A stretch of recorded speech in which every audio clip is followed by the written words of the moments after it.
If you're tired of being told alcohol is normal, cannabis is dangerous, and success only comes from someone else's blueprint, well, pull up a motherfucking chair. Grab your coffee, pack your bowl, spark one up, or do whatever it is you need to do to get comfortable, because today's episode is a little bit of everything. We are talking about my experience with mushroom chocolate, why I think alcohol gets a free pass, while plant medicine literally gets demonized every single day, my latest weed delivery haul that literally showed up while I was recording this episode, and what it actually takes to build a trustworthy brand online. I will also be sharing some of my freshly garden thoughts for brands that are struggling to get seen on social media, why most people are literally overcomplicating your content, and honestly just reintroducing myself a little bit for all of the new people who are joining the Garden Tok ride. So if you're into cannabis culture, building a brand, creating content, chasing freedom, questioning the narratives you've been handed,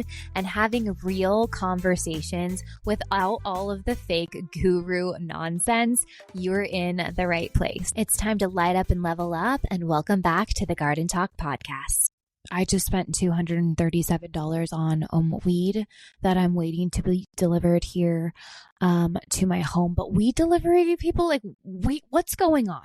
We need to talk. Why is it taking so fucking long for my order? There's no food being made. There's no, you know what I'm saying? Everything is already packaged and ready to go. So when I placed my order this morning at 10:30 a.m., I got a text or at around 10:40 saying my delivery wouldn't be here until the hours of 2 and 5 p.m. What is going on over there?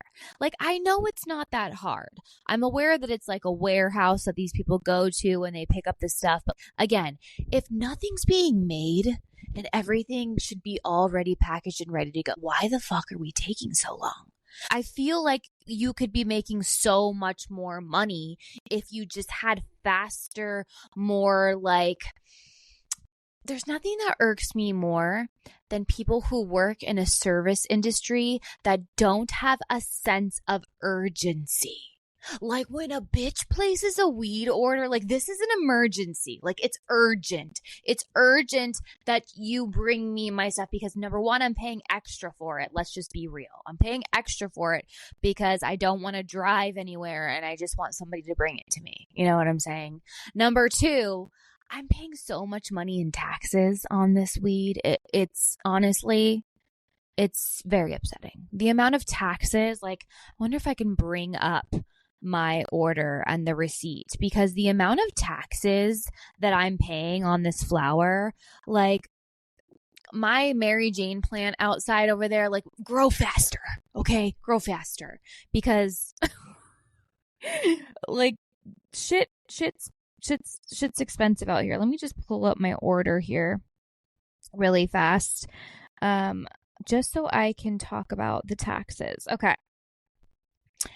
My total was $237 because I also had a discount card where I get a $5 eighth of weed. So we'll see how, hopefully it's not super shitty weed, but taxes, estimated taxes. Okay. And I am in Northern California. Estimated taxes are $50.66. That is unconstitutional. That is unconstitutional that I have to pay an extra $50 tax on this. And then you have to pay, everyone's why are we paying taxes, guys? Honestly, biggest fucking scam, I think, of everything. Taxes. Taxes are the biggest fucking scam of them all. And we all just oblige. Anyways, meanwhile, I cannot wait for my weed delivery to get here. Every single person that has dropped off my delivery has been an interesting character. I feel like the weed delivery people they're interesting folks. They really are. I always thought it would be fun to be a weed delivery person, but then I just think that when I show up, people are just gonna try to kidnap me. And so I just feel like I just don't want to put myself in those situations. You know what I'm saying? Because I'm a mom. I can't get kidnapped. So, I don't even know where the fuck I'm going with that. But that's just my preference. You know, everybody has their thing. So it says it's ready, but nobody's picking it up yet. And it's not even 2:00. And my hours of delivery were from 2 to 5 and I ordered at 10:30. That we have an issue there. Like, we need to change that because you guys could be making so much more money. Like, DoorDash doesn't even take fucking that long. And they're like making the food. They have to make the food. They have to package the food. They have to check out. They have to like put it away. And then you have to go pick it up. Like, this is weed. It's already ready for you. Why is it taking so fucking long? Seriously, tell me. Is it just because everybody's high and slow? Because I do feel like being stoned, your reactions aren't as quick. They definitely aren't. Like, your reaction times are for sure off. For sure off. Maybe that's why. Maybe people are just be driving hella slow. I don't know. This is also why I don't drive, because a girl's garden. And I don't garden and drive. Mushroom chocolate was so much fun. I would 100% do it again. And I would probably take maybe one more piece. There's like a scale on the back of like how much you can take and kind of what's going to happen. Obviously, I wasn't trying to do like a full. I've taken shrooms before. I think I was like 15 years old, like eating the actual shrooms and tripping the fuck out. And that was enough for me. I feel like the chocolate was awesome because it's like, it could be as strong as you want it to be, just like anything else. Anything could be as strong as you want it to be, so you can always add more and you can't take away. And I say that all the fucking time. That shit will live in my brain. But I do feel like I had the biggest laughing attack. Everything just felt really like sharp, really, you just notice things more. Like when you take mushroom chocolate, and obviously I was like, I was smoking too, but I'm like fully functional. Like, I'm a fully functional person. Like, it doesn't change you. It doesn't change who you are. Alcohol does. And I think that that's just like the biggest misconception when it comes to plant medicine is it doesn't change you. Alcohol fucking changes you 1,000%. It will bring out the worst in people for sure. But when it comes to cannabis and when it comes to even just the mushroom chocolate that I ate, I think I had like 3 pieces, which was the most mild piece. I think you had to eat like almost the whole bar or more to really, have a crazy experience. But I wasn't trying to do that. I'm grown. Like, I'm good. I'm just trying to have a good time. And when it comes to doing mushroom chocolate, everything just is more, you're more aware of everything. Everything is a lot sharper. Everything you look at, like just being in the trees, everything's just more intense, but not in a bad way. I had the biggest laughing attack. I was just listening to music and just having a good time, but I was still like fully functional. I was still fully me. I still totally knew what was going on. I still doing all the things. So I think that is definitely the biggest misconception when it comes to, plant medicine and doing like plant alternatives as opposed to drinking, right? Most people, friends who get together, alcohol is almost always involved. But when it comes to me, like, I don't like to drink. I don't like alcohol. I think alcohol is the worst possible thing that you could put in your body for sure, because I've done it. I drank heavily when I was younger and it always made me so sick. And it changes you and it changes people. And I don't miss it.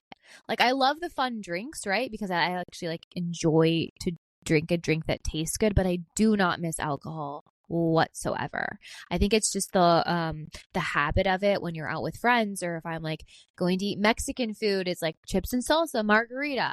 And so I think that that's the biggest thing for anybody who's looking to maybe like stop drinking, is just the habits that you form. Like when you're automatically, well, Mexican food, well, yeah, I would love a margarita. It's like, no, like I have a Diet Coke, or I have water, or I bring my little like cannabis high snap drinks with me, or So I still feel like I'm having a good time, but I'm still me. That's why I love cannabis so much. That's why I'm such an advocate for cannabis and for plant medicine. Let me tell you, microdosing and mushrooms is a good fucking thing. It like makes you more aware, it makes you feel good, it could help with your depression. Like I'm definitely an advocate for all of those things. Plant medicine is the way to go. Fuck pills, powders, and potions.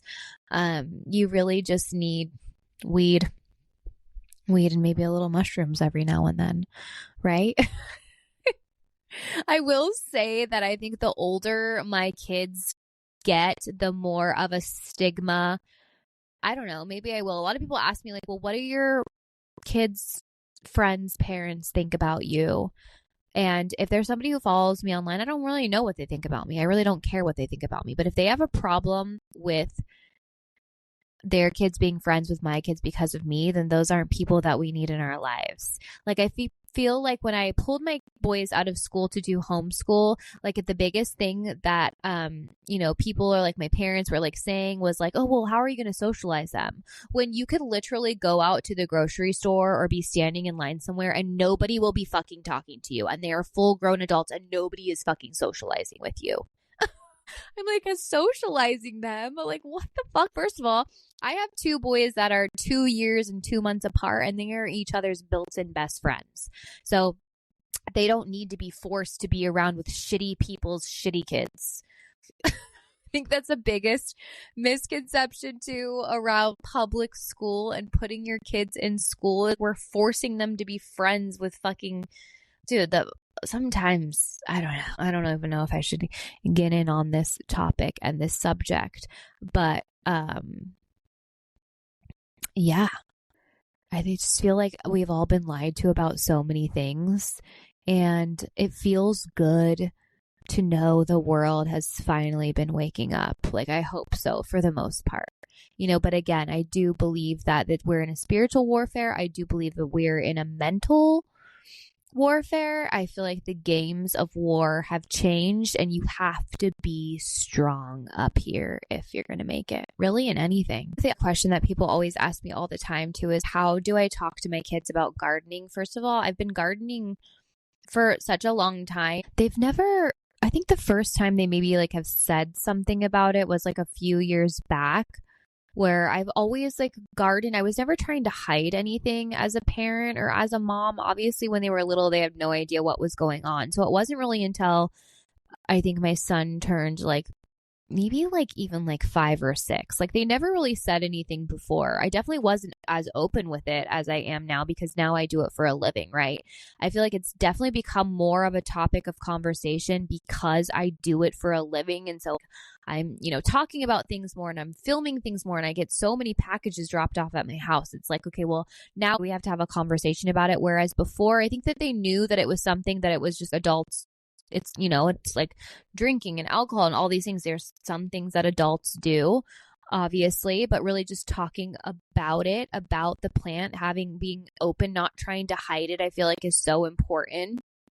When talking to your kids about it, I feel like it's just like anything else. It's just like alcohol. It's just like if you have like prescriptions around the house or anything else, you just have to talk to your kids about it in a way like, hey, look this is something that mommy does. This is a plant. It's, it's medicine. I'm still me. I'm still the same person. Obviously, it's not something that's going to be good for kids. And when you're at a certain age, maybe it's something that you want to try. And when we get to that bridge, we'll get there. But for now, it's interesting to me how people get confused that they don't know how to talk to their kids about it. But it's literally just like, I feel like anything else that you do. They've never said anything about the smell, which I feel like I'm proud of that because it does have such a distinct smell. But I'm actually, as somebody who has 2 boys, I'm surprised that my boys have never like been like ew or constantly, because I'm gardening a lot and I've gardened when they, were little and were babies. And so maybe I think it's just a natural smell. I think it's just a familiar smell now. I feel like everything is all like in how you raise your kids, right? If you're going to hide it and be secretive about it, then they're going to be more curious about it. It's about being open and honest with your kids. So then they'll be more comfortable to come to you and have conversations. I'm really starting to get into the harder conversations right now with my oldest son. He's going to be in middle school. He's turning 11, and I remember middle school, and I feel like that's where it all starts. And so I'm in this weird place. I just feel like as a mom where it's crazy how quickly everything changes. It's like, 1 minute they're like babies and in diapers and, and like you're like changing in front of them and it's like not a big deal. And the next it's like they're older and you're like, oh, like it's like so weird. I feel like more moms and parents don't talk about that transition of like your kids being little to finally being like noticing where things are changing and they're changing. And it's a very strange dynamic. I think also having boys, it's that someone like you're so in love with, but that person is just like breaking up with you really, really slowly every day, right? Because like the dynamic between a mom and a son is going to be different than the dynamic between a mom and a daughter. And I'm not ready for my boys to be older and like be in middle school and the whole high school thing. Like it's scary. Like as I feel like now as an adult, it's easier to reflect back. Like, why did we want to grow up so fast? Like, why did we think that we knew everything when we were younger? Why were we so ready to be adults when we were little? Why is that? Because being a kid, I feel like is the best thing ever. My best memories for myself was when I was a kid and like going camping and like houseboating and just like you're just like so free as a kid. But then as a kid, I do remember once I hit middle school, it was like you just want to be an adult and like you hate your parents. I was like that teenage girl that like rebel. It's just crazy. Being a parent is just such a wild ride, but then also being a parent like in this space, maybe from the outside looking in, for people, it's like a wild ride. I don't doubt that people are talking about me and like talking crap about me, or maybe like, oh my God, look at, she's still doing the same thing. She hasn't grown up yet. Or like, oh my God, she's such a bad mom. Look at her. All she does is smoking all the time. I know that there's conversations happening behind my back for sure, whether it's within my family, whether it's with friends, whether it's people I used to know, or all of the things. And the thing that I would say, like, how do you handle all that, Stephanie, is I handle it with weed and zero fucks. I don't care. I don't give a fuck. I don't give a flying fuck what anybody has to say about me and what the fuck I'm doing with my life. And if you can adopt that same mindset and that same energy of not giving a flying fuck what anybody has to say about what it is that you're doing, you'll go so fucking far in this life. And you'll go so far, especially on social media too. Because if I actually gave a fuck about what people thought about me, I definitely wouldn't be posting on social media. But also, a lot of you think that more people are actually thinking about you and your life when they're really not. I will say that the humbleness of knowing that nobody really gives a fuck about you that much. You know what I'm saying? Nobody really gives a fuck about you that much. Everybody just gives a fuck about themselves and what they got going on in their life. And the reason why they're talking about you is because when they talk about themselves, like, nobody will listen, right? That's the biggest thing. Is this my weed delivery? Hell yeah! Jesse is on their way and they will be here in 16 fucking minutes. Let's go. Why is my light on? This is like the best news ever. What time is it? 3:00. They're going to be here before 4:20. We're going to pause and we're going to be right back because I'm going to go get my fucking weed delivery. And then we'll celebrate together. Weed delivery is here. And an hour before 4:20, which just, thank you. But still, we need to talk about the time because I ordered this at 10:30 and it's almost 3:30. So that's way too long. But let's open it up and see what we got. So my total again was $237. $51 in taxes. That should be illegal. That's a fucking scam. That's a scam. All right, I got some Cam Devil Driver, which looked really, really good. So I'm really excited about this one. I also got a larger quantity, although this doesn't seem like it's 7 grams in here, but maybe. Okay, I'm obsessed with this brand too. This is the Revelry. I got their Frosty Fusion, which is a hybrid. And I believe this Cam Devil Driver, I want to say this is a full sativa. I also got one of my all-time forever fucking favorite sativas that I've had, the Alien Labs XJ13. This stuff there's just something about this that I just love. I also got, this was my $5 eighth that I got because I had like this little card, and I guess it's modified cereal hybrid. So I don't know, it was $5. We'll see if it's good. I did also get some of their gummies. These are their hybrid watermelon ones. So these are looking pretty good. I've never seen these before. I've never had these before. These are the Birdies Ultra. These are pre-rolls, and they're sativa pre-rolls, and they look like little cigarettes. So I thought that was super cute. So I got these too. That is everything that I got. I need to go to the garage right now. And I think I'm going to start maybe with this Devil Driver. Have you guys had any of these? Let me know in the comments what you think I should try next. What's your favorite brand? What's your favorite strain? What's your favorite flower? All of the things. These are some of my favorite brands. Cam, Alien Labs, Connected, CBX or CBJ. I don't remember. One of those. Okay. I honestly feel like I almost need to reintroduce myself because there's a lot of you here that probably know me and maybe you've been on this journey with me for a very long time. Maybe there's some of you here that actually know me in real life, which that's probably rare. And maybe you're just here because you saw me and I'm a gardening mom and I post really funny videos and I smoke a lot of weed and I talk about weed and all of the things on social media. Either way, I really wanted just to reintroduce myself because I have actually been on this social media journey for a very long time now, and I have done multiple things in this space. And so when I get so many of you guys reaching out to me like, how do I do this? How can I do what you do? And all of the things, I want to say that you got to fail forward.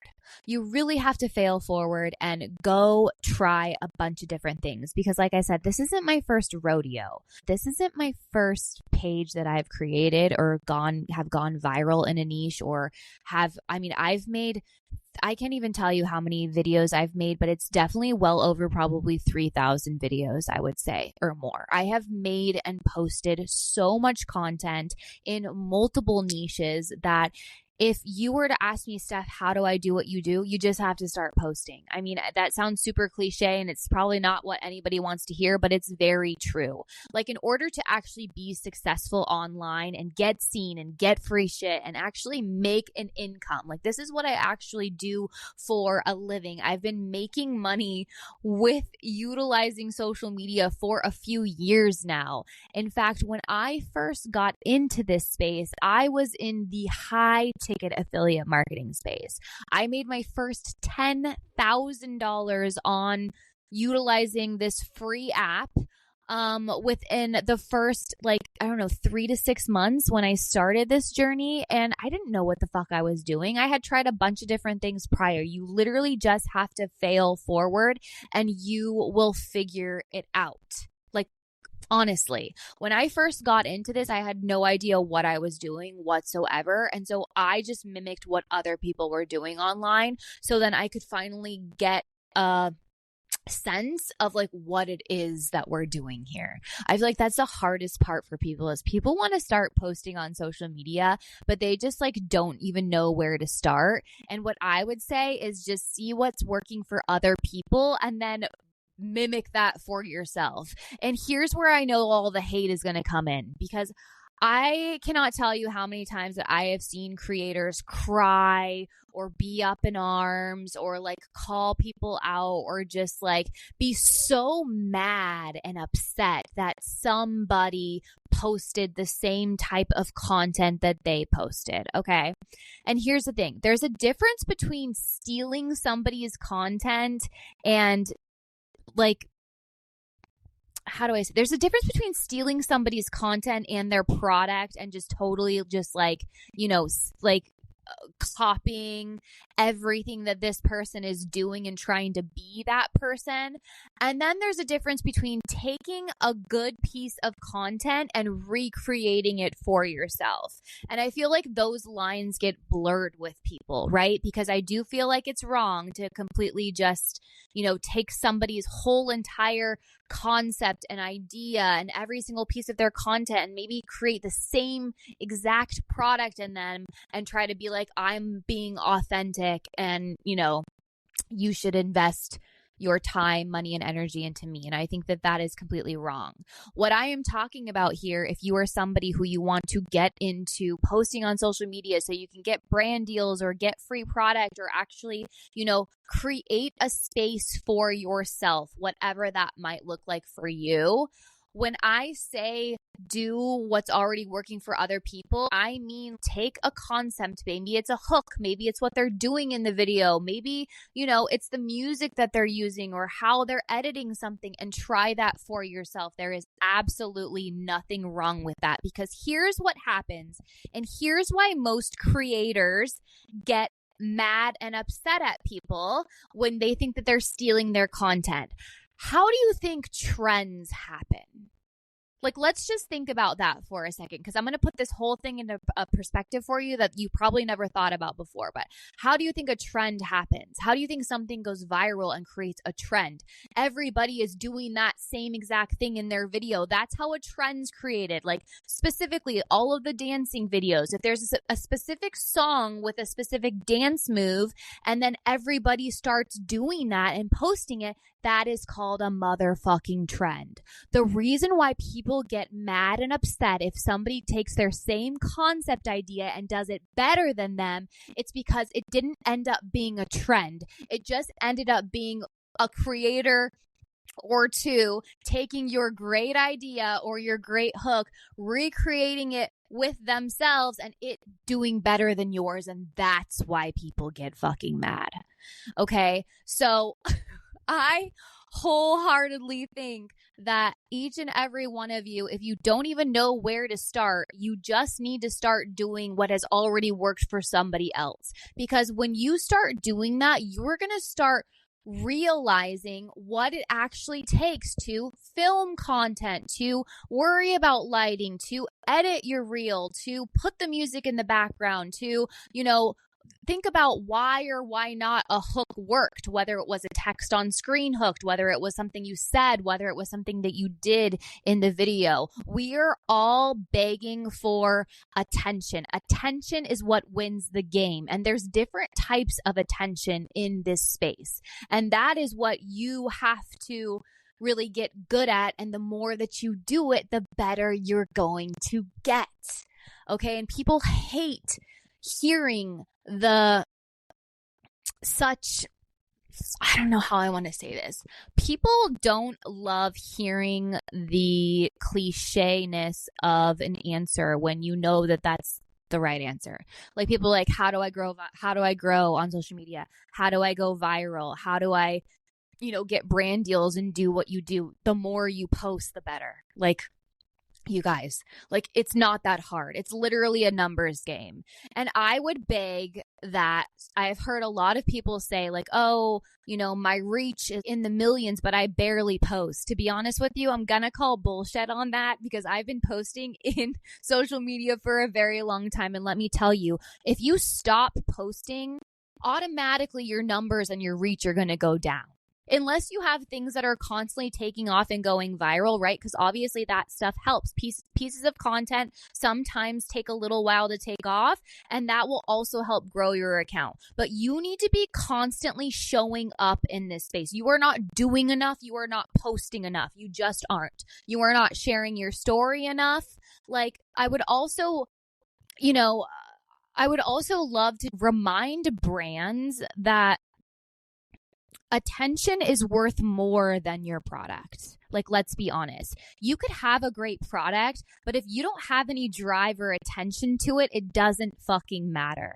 Attention builds trust. Like that know, like, and trust in the space. The reason why people hire me, the reason why brands hire me, the reason why brands are looking to hire people to promote their products. We are not salespeople. What we have is the know, like, and trust factor. And that is worth more than just the product itself, because we're all about driving people in the door to their product. It's up to the product itself to make the sale.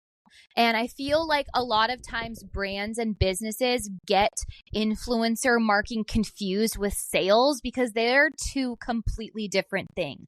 Obviously, the main outcome is hopefully to get sales, right? Because that's how you make money. In order to make money with a product, you have to fucking sell those. But when it comes to influencer marketing or creators, we are a different breed, okay? Influencers are somebody who has already spent a lot of time, effort, and energy into building trust with people. We become a familiar face. It's like, I'm your friend. We get to garden together and, oh my gosh, like, what is it that you're wearing? Like, people, I don't even have to sell something, but I'm always selling things because people are always interested in what it is that you're doing, what you're wearing, what you're using, all of the things. Okay, that's influencer marketing.